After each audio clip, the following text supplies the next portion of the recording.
Queridos irmãos, graça e paz do Senhor Jesus. É muita alegria estar aqui nesta manhã, nesta reunião edificante que Deus já tem ministrado tanto ao nosso coração. Quero agradecer o convite dos meus amigos Fonseca, Adriano e o Gledson lá em Guarulhos, irmãos queridos que a gente conhece há tanto tempo e tem caminhado em unidade. Eu me sinto muito em casa, muito em família, fazemos parte da mesma família de Cristo e temos ligações ministeriais através das mesmas coberturas que participamos da comunhão de ministérios translocais, comunhão com Abílio, com Franco, com Jorge Mitian e vários queridos que Deus tem colocado para abençoar e cobrir as nossas vidas. Quero trazer aqui a saudação e o abraço dos nossos irmãos lá de Guarulhos. Lá nós caminhamos em unidade também com o Gledson e fazemos parte da Igreja do Senhor Jesus naquela cidade. E para mim é um privilégio, junto com a minha esposa, estarmos aqui com os irmãos. Eu quero agradecer o convite e a oportunidade. E estive orando, buscando a Deus sobre o que compartilhar com os irmãos nesta manhã. E você sabe que eu vi uma reportagem muito interessante, eu não sei quantos viram há um tempo atrás na televisão. O pessoal começou a falar sobre bactérias, locais que estavam contaminados. E eles foram numa feira pública e começaram a fazer uma série de testes e perguntando para as pessoas aonde você acha que dentre o que você está vestindo, com o que você está carregando, está mais contaminado com bactérias nocivas à saúde. E alguns falavam assim, eu acho que é na minha carteira, afinal tem dinheiro. Eles pegavam, punham ali um líquido que conseguia fazer o teste ali de quantas bactérias, e não era a carteira. Aí colocavam, eu acho que é a sola do meu pé, colocavam na sola do sapato, faziam um teste, davam X bactérias. E para minha surpresa, o local que existia mais bactérias, mais contaminado, era exatamente o celular. O nosso celular. Alguém aqui já lavou o celular? Alguém aqui já escovou, né? Passou veja, essas coisas? Ninguém faz. E toda hora a gente pega o celular com a mão suja. O celular, segundo a reportagem, era o local mais nocivo à saúde. E eu fiquei lembrando quantas vezes depois de pegar no celular, eu comi alguma coisa, peguei assim, né? E já engoli milhares de bactérias, né? E você vai lembrar disso próxima vez que você pegar no seu celular também e for comer alguma coisa. O que eu estou querendo dizer? Que muitas vezes aquilo que nos aflige, muitas vezes aquilo que nos contamina, vem dos lugares onde nós menos imaginamos, os mais surpreendentes possíveis. E nessa manhã eu queria falar sobre um personagem muito interessante da Bíblia. Creio que todos, mesmo que não tenham lido o livro, já ouviram falar sobre o profeta Jonas, que ficou muito famoso pela sua experiência junto a um grande peixe. O pessoal fala que é baleia, mas não é baleia, porque a baleia tem uma traqueia pequena e não consegue engolir nada muito grande. A baleia, ela engole pequenos peixes e micro-organismos. Na realidade, foi um grande peixe. Eu queria falar nesta manhã sobre Jonas e a cura da alma. E nós vamos facilitar aqui, a Bárbara vai estar colocando aqui alguns slides para facilitar o nosso andamento. Eu vou pedir que você abra a sua Bíblia no livro de Jonas, que nós não vamos ler todo o capítulo, né? Todo o livro, logicamente, por falta de tempo, mas vamos ler alguns versículos correspondentes, por isso eu peço que você mantenha a sua Bíblia aberta no livro de Jonas. Vou dar um tempinho para você achar. Jonas e a cura da alma. Os versículos 1 e 2 diz assim, capítulo 1, versículos 1 e 2. Veio a palavra do Senhor a Jonas, filho de Amitai, dizendo, dispõe-te, vai à grande cidade de Nínive e clama contra ela, porque a sua malícia subiu até mim.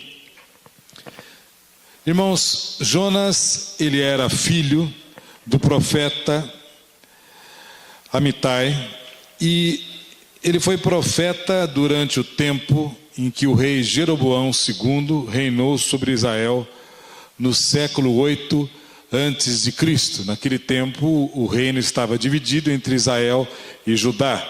Nesse meio tempo, Israel teve 19 reis, e os 19 reis não serviram a Deus, e o povo passava por uma verdadeira crise espiritual. E em consequência da sua desobediência a Deus, em consequência do estar longe de Deus, eles sofreram 14 tentativas de invasão da parte dos assírios. 14 vezes a Síria, que era um grande império na época, tentou invadir Israel. E naquele tempo, quando os inimigos invadiam uma nação, eles faziam 3 coisas. Tá? Depois, fica tranquilo que o slide depois vai mostrar aí. Quando eles invadiam uma nação, os inimigos faziam 3 coisas. A primeira delas, eles matavam o rei e a sua família. Eles matavam o rei e a sua família. Por que faziam isso? Porque quando eles matavam o rei, eles tiravam o governo. E nós sabemos que quando não há governo, não há autoridade, e com isso o povo fica sem direção. Segunda coisa que os inimigos faziam era destruir o templo. Lembrando que na época o templo era o local da presença de Deus. Hoje nós sabemos que o Senhor não habita em local feito por mãos humanas, nós somos o templo do Espírito Santo. Põe a mão aqui e fala assim: eu sou o templo do Espírito Santo. Né? Tem alguns templos maiores, outros menores, mas todos nós somos templos, né, do Espírito Santo. E por que eles faziam isso? Para que não houvesse mais culto. E não havendo mais culto ao Senhor, não havia mais consolo e não havia mais ânimo. Terceira coisa que eles faziam, eles matavam os profetas e a sua família. Por quê? Para que não houvesse mais palavra profética. Não havendo mais palavra profética, logicamente não há mais esperança. E a Bíblia diz que quando não há profecia, o povo se corrompe. Então, essa estratégia era uma estratégia usada pelos inimigos. Agora, pensa bem.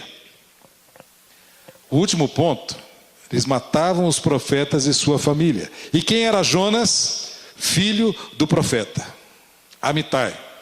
Por 14 vezes ele viveu um clima de terror.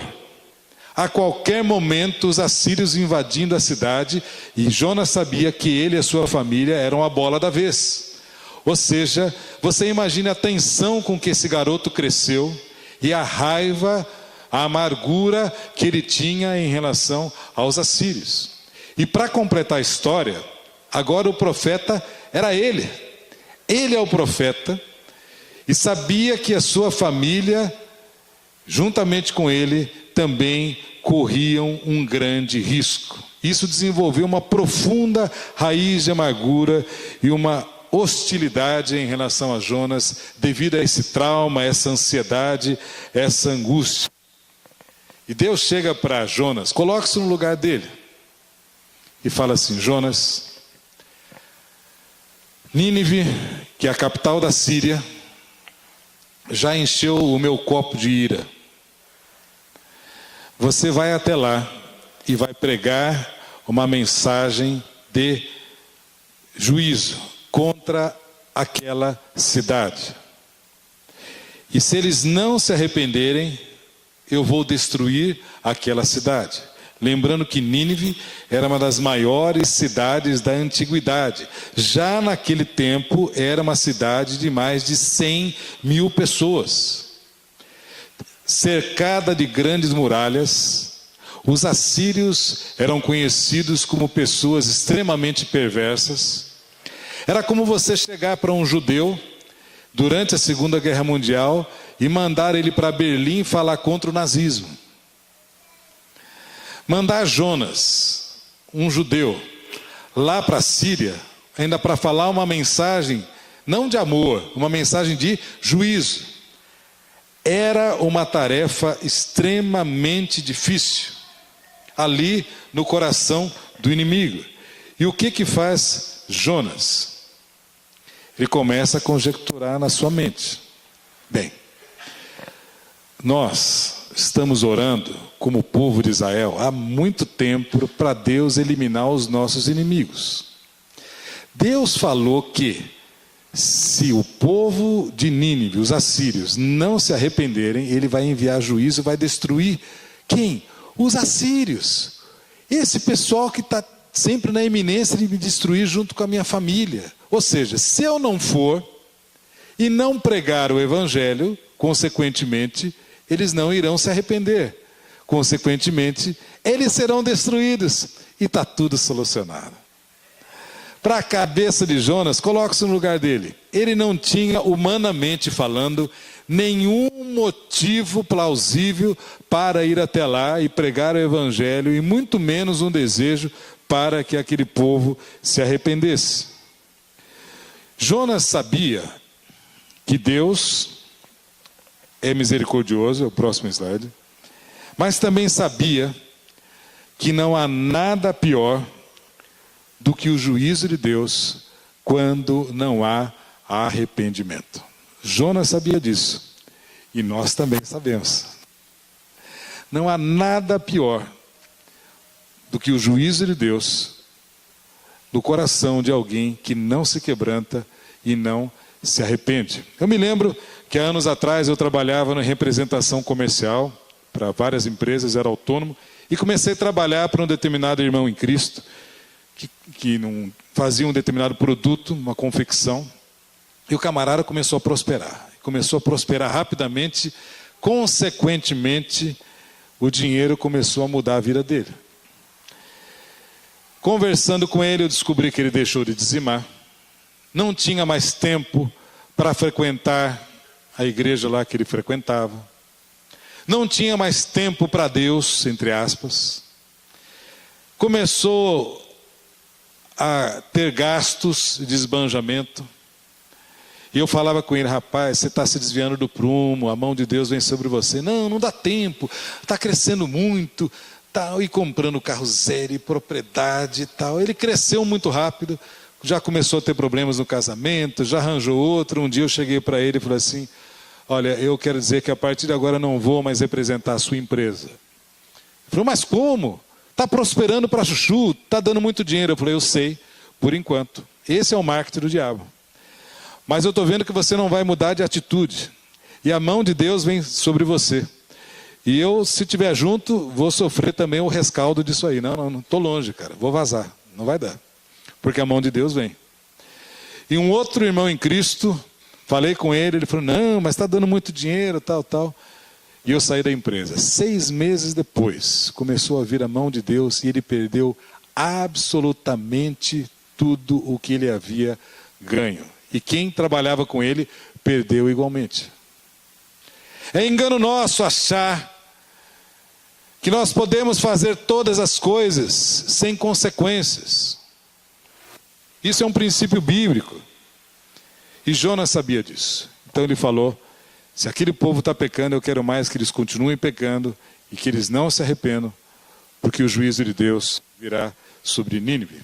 Ou seja, cada um de nós tem seus argumentos, cada um de nós tem a sua maneira de ver as coisas e de entender que nós podemos fazer a obra de Deus do jeito que nós queremos, que podemos levar a vida cristã do jeito que a gente quer.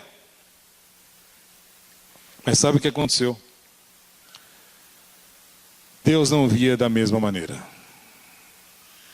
Muitas vezes os nossos motivos, as nossas desculpas, as nossas justificativas podem convencer o irmão aqui, o irmão ali, mas não convencem a Deus. Se eu tivesse recurso financeiro, se eu tivesse isso, se eu tivesse tal coisa, e sempre temos argumentos para dizer o porquê que levamos a vida cristã sem o comprometimento que Deus espera de nós. Meus irmãos, quem cumpre a vontade de Deus, quem está centrado na vontade de Deus, passa por lutas, passa por dificuldades, mas tem no seu coração a alegria e a certeza de que está bem focado na vontade dele. Pastor Orville Swindle, conhecido de muitos aqui, foi americano, missionário na Argentina na década de 50, quando o interior da Argentina era um fim do mundo, nos locais mais inóspitos. Ele foi missionário por muito tempo ali. E ele nos contava que ele participou ali nos Estados Unidos no pós-guerra, que foi um período de ouro da economia americana, com muito dinheiro circulando no país. E ele fez um tipo de uma escola missionária junto com a sua esposa. E quando aqueles jovens estavam sendo enviados para diversas partes do mundo, várias igrejas começaram a oferecer poupudos salários, uma série de mordomias, para que aqueles missionários ficassem nos Estados Unidos e pudessem servir a igreja local. Mas aquele grupo inicialmente entendia que tinha um chamado missionário transcultural. E foi o que ele fez. Mas ele falou, alguns colegas não resistiram a todo aquele convite econômico e acabaram ficando. E era muito interessante porque nós nos correspondíamos. Alguns colegas foram para a África, no interior da África, nos anos 50, era você ir para lá quase na certeza de que você não voltaria mais, devido às condições difíceis. E aqueles irmãos no interior da África, com muitas dificuldades, mas eles que nos mandavam cartas que chegavam quase um ano depois, mas você percebia a tremenda alegria daqueles irmãos. E aqueles outros que ficaram ali nos Estados Unidos, mas estavam servindo a Deus, mas com aquele sentimento de que haviam trocado o chamado de Deus pela sua comodidade. Deus não nos chama à comodidade. Deus não tem um propósito em nos mimar. O propósito de Deus para você e para mim é nos fazer semelhantes ao caráter de Cristo Jesus. Por isso ele trabalha na nossa vida. Talvez hoje você esteja passando por uma tremenda luta, uma tremenda dificuldade. Eu quero te dizer, meu irmão, que isso é uma tremenda oportunidade para Deus trabalhar no seu coração, para que você se torne semelhante ao caráter de Cristo Jesus. E diz o texto, olha comigo agora nos versículos 8 e 9 do capítulo 1. Então lhe disseram, declara-nos agora, por causa de quem nos sobreveio este mal, que ocupação é a tua, de onde vens, qual é a tua terra e de que povo és tu? Ele lhe respondeu, sou hebreu e temo a Deus e temo o Deus do céu que fez a terra e o mar. Jonas tomou um navio para Tarsis. Tarsis era uma cidade no sul da Espanha, era o local mais longe conhecido daquela região. Qual é o último porto? Tal, é lá que eu vou. Se Nínive era para cá, Jonas foi para lá, exatamente para o outro lado. E ele vai direto para o porão e começa a dormir na sua fuga existencial. E de repente aquele navio se defronta com uma tremenda tempestade, mas Jonas está ali, no porão da sua depressão, no porão da sua alma. A desobediência à vontade de Deus nos leva ao porão da alma, a você querer fugir de tudo e de todos. Quando alguns irmãos começam a ficar meio raros, não querem ter comunhão, querem se isolar, querem ficar no seu cantinho, há situações que precisam ser tratadas. Desobediência a Deus, pecado. E os marinheiros começam a lutar contra a tempestade feroz, jogam a carga, lutam a tempestade. E aonde está Jonas, o homem de Deus?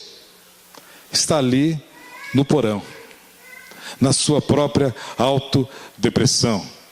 E tempestades não eram comuns naquele tempo, nessa época do ano, no mar Mediterrâneo, Por isso os marinheiros ficam com medo e sabiam que algo estranho estava acontecendo. Não é uma época de tempestade, e uma tempestade tão feroz que dura tantos dias. Tem alguma coisa errada.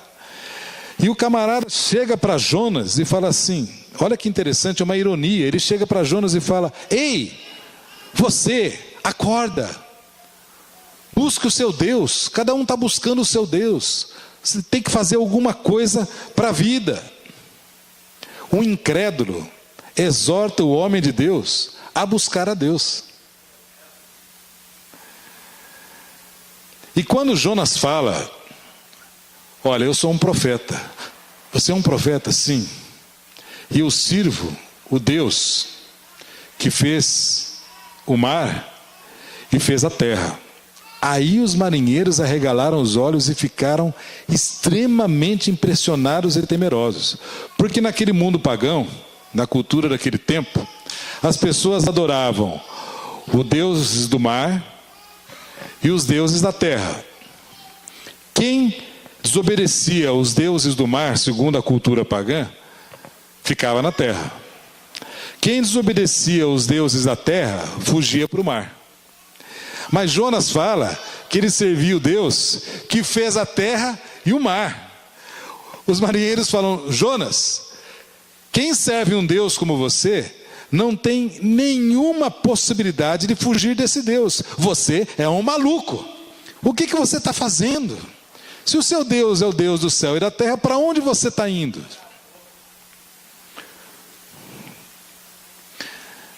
Interessante, irmãos, essa questão da fuga de Deus. Quando não queremos obedecer a Deus, quando não queremos fazer a sua vontade, começamos a buscar o evangelho da conveniência, conforme até o testemunho do irmão que nos deu aqui. A teologia da prosperidade, aquele evangelho centrado no homem, que você não vê nenhum tipo de embasamento bíblico, você só vê um evangelho centrado no eu. E a gente começa a fazer determinadas orações que saem totalmente fora daquilo que Deus nos ensinou. Aquele tipo de oração: Senhor, eu sei que eu estou errado e eu estou acima do limite de velocidade, mas Senhor, não permita que o radar pegue a placa do meu carro, ou que o guarda de trânsito veja que eu estou falando no celular, afinal eu estou fazendo um aconselhamento muito importante.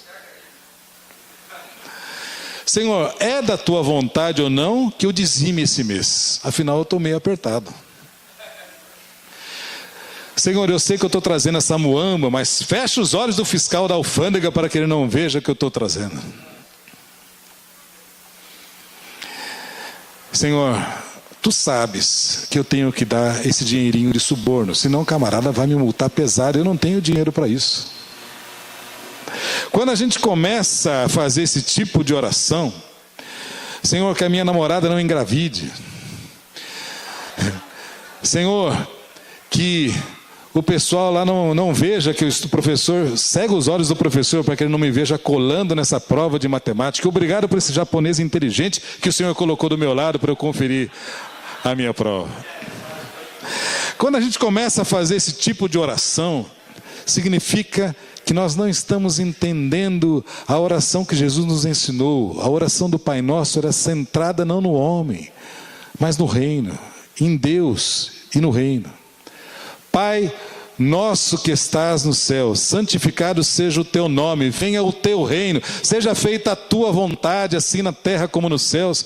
O Senhor nos ensinou a orar centrado não em nós mesmos, mas em Deus. Por isso é muito legal essa oportunidade da oração, do jejum dos 40 dias de jejum e oração pela cidade. E lá em Guarulhos nós estamos fazendo exatamente uma campanha semelhante, porque ela nos leva, nos ensina a orar além de nós mesmos, a orar além do seu probleminha, da sua família, das suas coisinhas, a ver a vida com outros olhos, como Deus vê. Lá em Guarulhos, particularmente ali onde congregamos, nós estamos por 3 sábados seguidos, fizemos 2 e o próximo sábado também, fazendo caminhada de oração. Nós dividimos a congregação em 5 grupos de acordo com a região geográfica, e ali nós saímos orando pelos mais diversos locais, por exemplo, prefeitura, Câmara Municipal, fórum, hospitais, escolas, delegacias, centros de prostituição, de tráfico, e aeroporto, rodovias, entradas da cidade, e o pessoal sai fazendo uma caminhada, e tem sido muito legal. E o próprio pessoal tem se surpreendido, porque alguns passam naquele mesmo bairro, naquela região, todos os dias, ou passa de carro, ou passa de ônibus, ou passa a pé, mas quando você caminha com o propósito da oração, os testemunhos são muito interessantes. Nós passamos ali orando e vimos naquele canto um monte de agulhas e seringas descartáveis. Eu nunca imaginei que naquele lugar um grupo de viciados se encontra. E o pessoal começa a orar ali.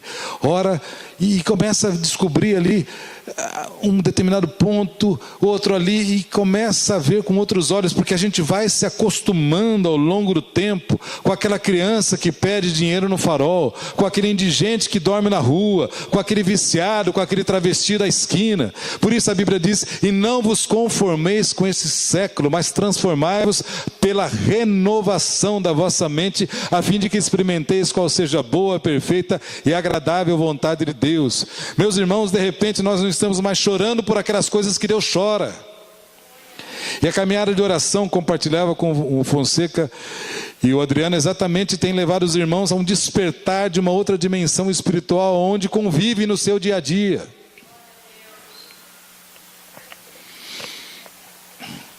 Por isso, em Tiago, capítulo 4, versículo 3, ele fala: quando pedem, não recebem, pois pedem por motivos errados, para gastar em seus próprios prazeres. Quem conhece o caráter de Deus, sabe que Deus não se dá ao capricho de responder orações egoístas e egocêntricas que não são visando o reino de Deus. E Jonas, depois de um tempo, fala: olha pessoal, o problema sou eu mesmo. Eu estou desobedecendo a Deus, e se vocês não me jogarem ao mar, a tempestade não vai cessar. E eles jogam Jonas ao mar, e Jonas fica ali 3 dias, no estômago daquele peixe. E ali ele começa a orar.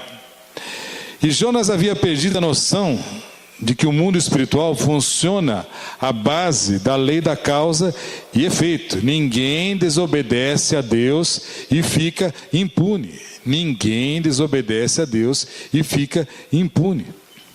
E sabe o que aconteceu? O versículo 16 nos mostra que o mar se aquietou. E diz que os tripulantes daquele barco fizeram naquele momento, um momento de adoração.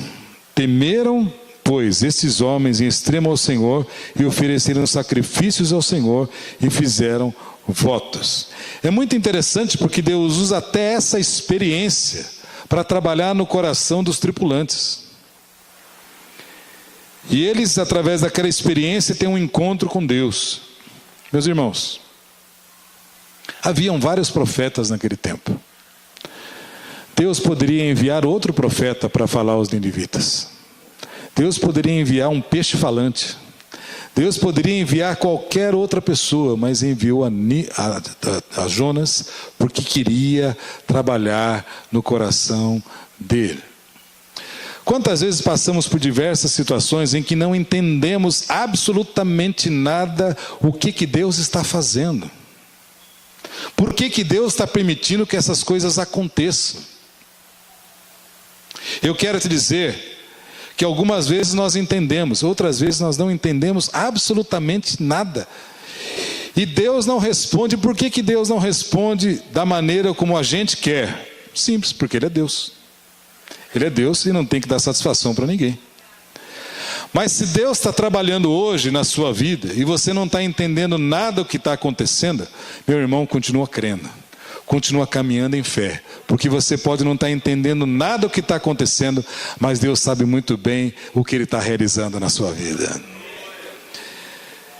E o mar se aquietou. E o que aconteceu é que aquela experiência estava marcando a vida do profeta. Depois, Jonas resolve fazer e obedecer a Deus, mas de uma maneira extremamente interessante. Ele é vomitado pelo peixe. Diz o capítulo 3 que ele é vomitado na praia pelo peixe. Eu não sei quantos aqui já tiveram o dissabor de terem alguém vomitando em cima de si mesmo. É um negócio nojento, é ou não é? É terrível, camarada, você fica todo sujo, né? Cheirando mal. É exatamente o estado de Jonas. Você imagine Jonas. Além da indigestão que ele trouxe para o peixe, Jonas saiu extremamente asqueroso, com um resto de lula na cabeça, uma meia sardinha na barba, com todo aquele semblante de suco gástrico em decomposição, com todo aquele jeito nojento, ele vai pregar em Nínive. Mas olha que interessante, ele já havia passado por tudo isso. E Jonas fala: bem, já que eu tenho que ir, eu vou, mas do meu jeito.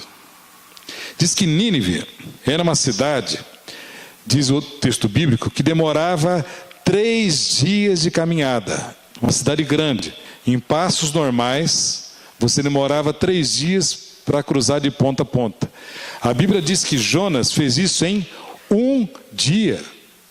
Em 1 dia. Ou seja, ele foi fazendo de qualquer jeito.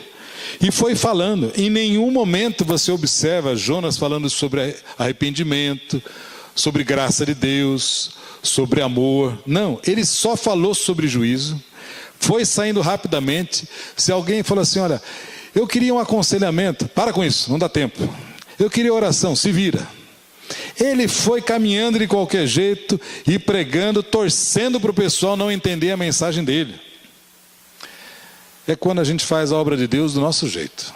A gente vive a vida cristã do nosso jeito. Olha, você ofendeu aquele irmão, tem que pedir perdão. Eu peço, por e-mail.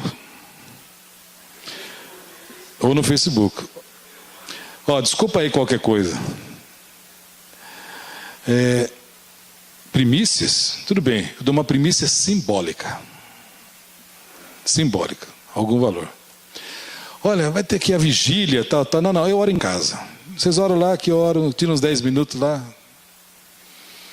Faço das coisas do jeito que eu quero, sem sujeição, sem obediência, e falo no final que eu estou obedecendo a Deus. Discipulado, tudo bem, mas não confronta a minha vida, não. Nada de confrontação. Como o Vince, nosso irmão, conta de uma irmã que uma vez começou a ser confrontada no discipulado, ela foi ficando invocada com isso. E um dia, numa vigília, ela teve uma profecia, entre aspas, uma profetada. Assim diz o Senhor: fica na tua que eu fico na minha.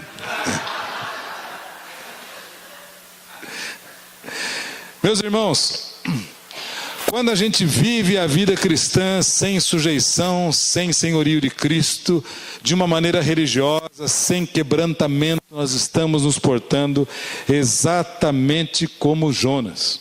Por isso, no Salmo 147, versículo 3, diz assim: só Ele cura os de coração quebrantado e cuida das suas feridas. O quebrantamento é a ponte entre o pecado e o arrependimento.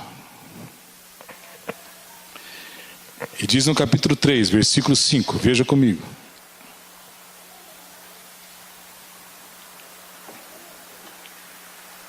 Os ninivitas creram em Deus e proclamaram um jejum e vestiram-se de panos de saco, desde o maior até o menor. Que decepção para Jonas! Todos se converteram. Meus irmãos, não há na história nenhum avivamento em que toda a cidade, e ainda mais daquele tamanho, tenha se convertido. 100%. Um retorno fantástico. Jonas era para estar de mãos levantadas, glorificando a Deus, feliz, contente, bombando no Facebook, na internet. Pessoal, olha só o que aconteceu, a cidade inteira se converteu, nós precisamos de muita gente para discipular esse pessoal, vamos ter que tirar um mês aqui para batizar os 100 mil. Pessoal, é muito legal. Não, Jonas fica bravo. Jonas fica bravo com essa situação. E aí a gente entende, quando a Bíblia diz que uma coisa é ser usado por Deus, outra coisa é ser aprovado por Deus. Deus usa absolutamente quem Ele quer. A questão é saber como está o nosso coração. Você tem sido bênção na vida da igreja. Você pode estar trabalhando para Deus, exercendo o seu ministério com graça. Mas a pergunta é: como está o nosso coração? Fazemos realmente para Deus sem esperar receber o reconhecimento humano? Quais são as nossas motivações? Capítulo 4, versículos 1 e 2, diz assim: com isso desgostou-se Jonas extremamente e ficou orado e orou ao Senhor e disse: ah, Senhor, não foi isso que eu disse, estando ainda na minha terra? Por isso me adiantei fugindo para Tarsis, pois sabia que és Deus clemente e misericordioso, tardio em irar-se, grande benignidade e que se arrepende do mal. Deus havia perdoado todos os moradores de Nínive, resolveu não destruí-los mais, e Jonas, ao invés de se alegrar, fica extremamente bravo com isso, e fica bicudo. E Deus, nesse meio tempo, faz crescer uma grande planta, porque Jonas foi para a arquibancada, pensando assim: quem sabe Deus muda de ideia e manda fogo sobre esse pessoal, para eles irem para o inferno com tripa e tudo, e eu vou ficar aqui assistindo de camarote. E Deus permitiu que uma grande planta crescesse, e isso o protegeu do sol forte. Olha o que diz o versículo 5. Então Jonas saiu da cidade e assentou-se ao oriente da mesma, e fez ali uma enramada e repousou debaixo dela à sombra para ver o que acontecia à cidade. E Jonas só ficou ali espiando o que iria acontecer. E Deus, além de não destruir a cidade, cheio de graça e misericórdia, Deus ainda fez que aquela mesma planta que ele criou se secasse no outro dia. E olha a reação de Jonas. Diz aqui o versículo 6. Não, no 6 nasceu a planta. Olha aqui os versículos 10 e 11. Tornou o Senhor: tens compaixão da planta que não te custou trabalho, a qual não fizeste crescer, que numa noite nasceu e numa noite pereceu, e não hei de ter compaixão da grande cidade de Nínive, em que há mais de 120 mil pessoas que não sabem discernir entre a mão direita e a mão esquerda, como também muitos animais. Jonas fica bravo, começa a fazer uma série de acusações a Deus, falar um monte de abobrinhas, está vendo? Sabia que não ia adiantar mesmo, o Senhor dá sempre um jeito, o Senhor sempre tem razão, por que eu tinha que sair lá? Por que o Senhor me mandou para cá? Meus irmãos, Jonas não conseguia observar que Deus estava querendo exatamente curar o coração dele. Além de trazer salvação aos ninivitas, Deus queria curar o coração de Jonas, para que fosse um coração saudável, um coração correto. Mas Jonas não tinha dimensão do mundo espiritual, e não era capaz de ver as grandes coisas que Deus fazia, porque se apegava às coisas pequenas. E assim isso acontece conosco, quando nós ficamos presos ao nosso mundinho. Deus está fazendo um mover de oração tremendo na cidade, e de repente a gente está indiferente a tudo isso que está acontecendo. Não, vigília, não, 40 dias de oração, não, é o meu mundinho, as minhas coisinhas, e ali a gente não consegue ver além daquilo que a gente vive. Ele se entristece quando os seus projetos pessoais não dão certo. Eu quero te dizer que tantas vezes nós vamos fazer a obra de Deus e vamos obedecer a Deus, sem que isso nos traga necessariamente um sorriso no rosto. Quantas vezes nós obedecemos a Deus no meio de choro, no meio de lutas, no meio de angústia. Ninguém gosta de ser contrariado, mas é ilusão nossa achar que podemos viver a vida cristã sem sofrimento. Como foi falado aqui no início, você vai sofrer? Vai. Mas qual é a palavra de Deus para nós? Não temas. Não há dúvida, meus irmãos, que a obediência a Deus nos leva muitas vezes a cumprir essa palavra simplesmente na base da fé e da obediência, sem que isso nos traga uma satisfação imediata. Mas ao longo do tempo, isso vai mudando no nosso coração. Porque nós obedecemos a Deus, não pelas coisas que vemos, ou pelas coisas que sentimos. Nós obedecemos a Deus por aquilo que cremos. Essa é a diferença. Não pense que obedecer a Deus é simplesmente porque as coisas estão redondas e está tudo bem na nossa vida. Não. Muitas vezes as coisas parecem que não se encaixam. Mas Deus é soberano. E aí o fruto da obediência a Deus produz em nós a alegria de filho, de saber que o nosso Pai está no controle, e eu posso não entender nada do que está acontecendo, mas uma coisa não abro mão, de ficar atarracado ao colo de Deus, dizendo, daqui eu não saio de jeito nenhum. Deus nos chama para isso, meus queridos. Todos nós sabemos que nós somos fruto das nossas escolhas. Hoje você fez uma boa escolha. Está aqui hoje porque você escolheu acordar cedo e estar aqui. Podia estar em outros locais, mas você fez uma boa escolha. Nós somos fruto das nossas escolhas. Por isso, isso tem que ficar muito claro para nós. Provérbios capítulo 4, versículo 23 diz assim: sobre tudo o que se deve guardar, guarda o teu coração, porque dele procedem as fontes da vida. O interessante desse texto, terminando, é que a Bíblia não dá um desfecho. A Bíblia não conta o final da história. O que aconteceu depois com Jonas? A Bíblia não conta. Sabe por quê? Porque é uma continuidade da sua e da minha história. Deus nos chama para uma conversa sincera. Deus nos chama a tratar o nosso coração. A não entender que pelo fato de estarmos simplesmente frequentando as reuniões e sendo bonzinho, não amola o pastor, então está tudo bem na minha vida. Não. Deus pode permitir que coisas venham à tona para serem tratadas. Eu quero te dizer que 40 dias de jejum e oração é um tempo maravilhoso que Deus permite que determinadas coisas venham à tona. Dá um trabalho danado para os pastores.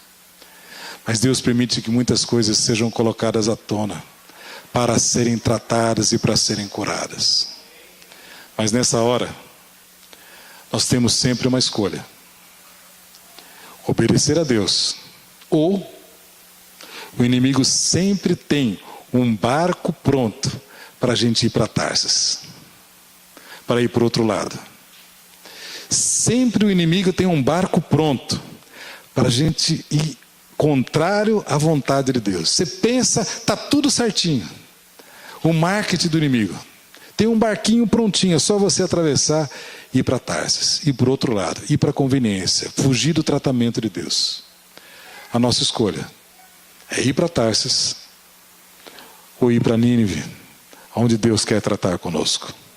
Qual será a sua escolha?